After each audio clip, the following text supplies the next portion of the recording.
Hello and welcome to the ninth episode of Grain Kernels. I'm Sean Terpstra, and today as my special guest, I have Sarah Doelman join me, who's a crop specialist based out of the Mitchell FS Partners branch. How are you today, Sarah?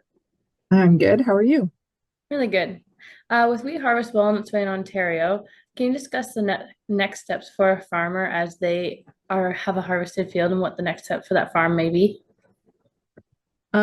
Actually, this is a really great time for growers to look at soil sampling, and there are different soil sampling options, whether that's growers going out taking samples themselves or working with us through third party to do composite samples or zone samples or grid samples even. So it's all good to have a discussion with whomever you're working with as an agronomist and find out what's going to fit best on your farm.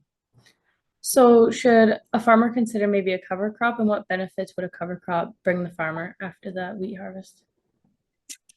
So I always like to see something green growing in a field. I don't like to see nice bare, brown, ugly fields. So I always encourage cover crops. Not only do they give you organic matter, but they do help with soil conditions, loosening up soil. In some cases, it can also provide growers with alternative feed sources if needed, or if that fits into a grower's practices.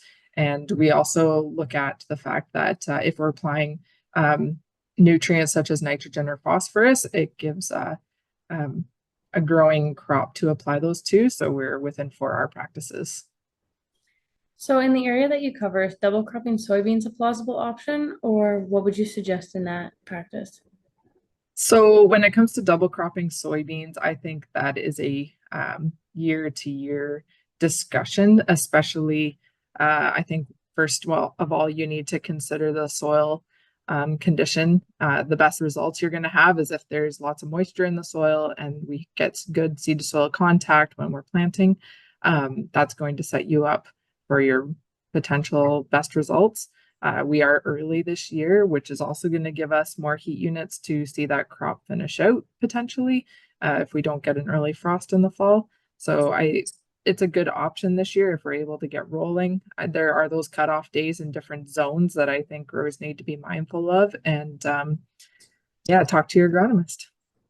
Sounds good. Well, thank you, Sarah, for your cropping insights. Hopefully, this year's wheat harvest is another good one for the books. And thanks everyone for watching, and see you all next time.